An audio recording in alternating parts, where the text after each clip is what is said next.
everyone, this is Sarah Wood with the Office of the State Fair Marshal in Topeka, Kansas, and I'm the Inverse Program Manager. If you got this far, you already know this is the third video in working with contact databases.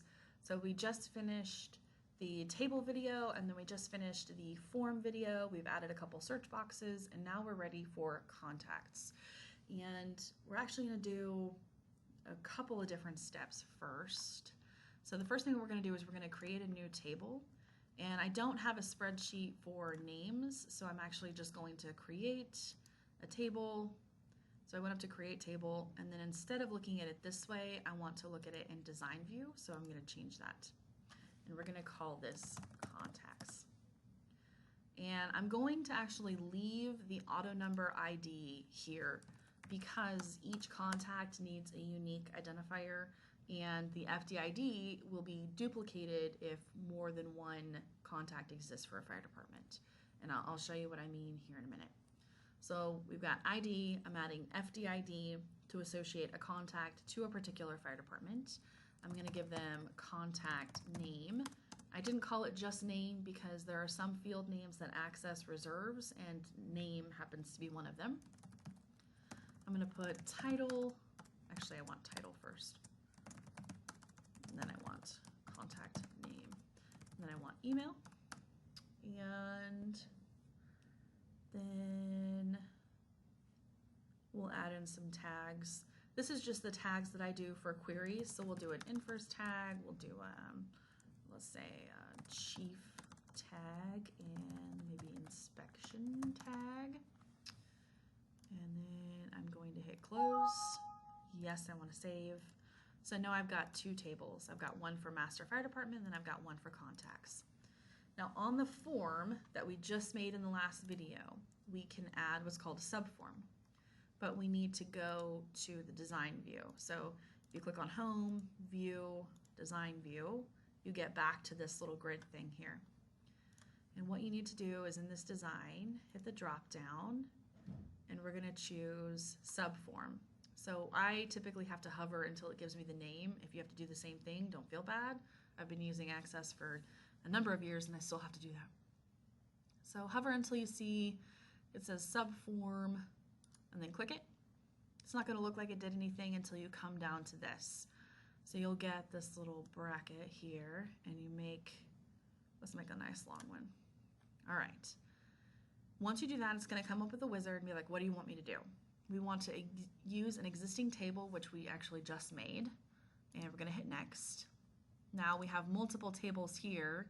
We want to choose from contacts, and we're going to bring across all the available fields. Then we're going to hit next.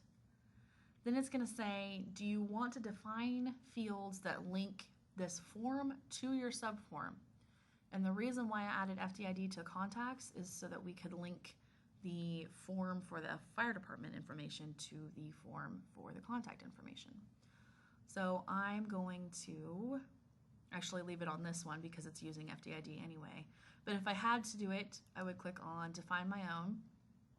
And from the form report fields, I'd pick FDID. And for the subform, I'd pick FDID. So there we go. I'm gonna hit next. It's gonna ask what you want to name. I'm gonna do subform contacts, and then I'm going to hit finish. So now over here you'll notice we have form, master FD, and then we have subform. Now what we can do is we can actually change the size of this here. This doesn't need to be so large. Make it a little smaller. And just to give you a look, we'll go to the design view. Here's what it looks like to start. And for some reason my little search bars have gone away. We'll find it here in a minute.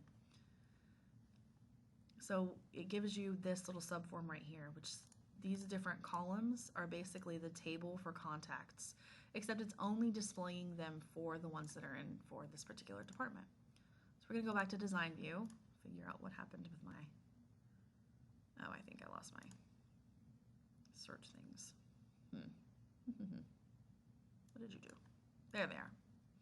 Just covered them up. So we'll shorten that up.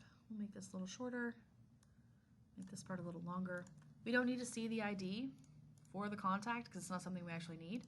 And we also don't need to see the FDID because the FDID is going to automatically generate when we add in a record. So now we've done that. We're going to hit this. And from here, I just resize this a little bit. Actually, I'm going to rename. I'm going to get rid of this title altogether right here. There we go. There we go. All right, so now we can just resize. Infer is going to be shorter. Chief inspection. All right, so we can add in some stuff. You know, chief test, testerson, go test at test.com. We're going to tag him for a chief, and we're going to tag him for infers, but we're not going to tag him for inspection. We'll add in a K-first contact. We call it K-first here instead of infers. We'll go test, testerson junior. We'll do test junior at test.com. There's a truck outside honking for some reason. Sorry if it's coming across. We'll put him for infers. We won't tag him for a chief, but maybe he's also an inspector, so we'll tag him that way. So now we've added 2 contacts for this one fire department. If we went over to the table and looked at it, we would now see 2 people, and they would have the FDID that's already in here, and this column says yes or yes or yes. No, I don't want to change the layout. All right, so now if we wanted to go to the next department and add in a chief, their chief is not testerson, at testing, not test.com. Tag him chief, and then we'll tag him in first.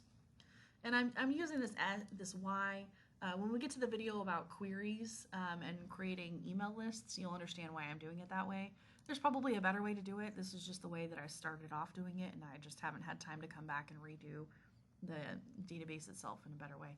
When I do that, I'll probably make a follow-up video. So now we have our fire department information. We've got our contact information. We have this lovely form to interact with the fire department information one at a time, so that if you're talking to somebody on the phone, you can pull this up. And then we have a subform, which gives us our information for titles. And right now, there's just contact stuff in here. Okay, so the next video, I think we're going to do queries.